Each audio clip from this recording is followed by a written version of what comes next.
Le monde ne tourne pas rond. Avec l'insolite, Geoffrey vous le prouve. On part dans l'espace aujourd'hui avec une histoire qui touche pas terre. Mais bon, vous allez me dire, c'est normal, oui, c'est pas faux.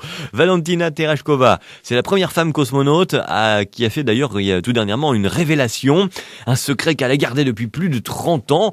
L'équipe qui a préparé son vol dans l'espace avait oublié sa brosse à dents. Je vous assure, elle a gardé le secret pendant 30 ans, elle a rien dit. Je comprends, les autres planètes, la vie extraterrestre, les petits hommes verts, tout ça, non, on n'apprend rien, mais ils avaient oublié la brosse à dents de la dame. C'est pas professionnel.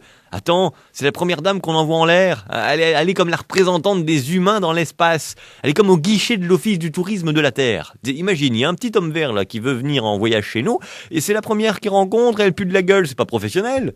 Ça donne pas envie. Ah non. Moi j'avais un prof, il puait comme ça de la bouche quand il venait corriger les copies. Je te raconte pas, j'avais pas envie d'aller dans son cours, hein. Alors réputation qu'on va se taper dans l'univers.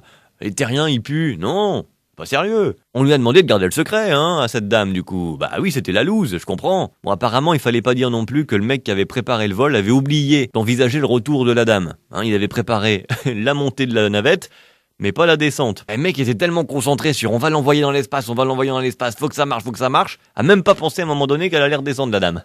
Ou alors moi je suis plutôt partisan de la théorie du complot. Hein. Il savait qu'elle avait pas sa brosse à dents, du coup il a dit je la laisse en l'air, je la fais parvenir, elle va puer.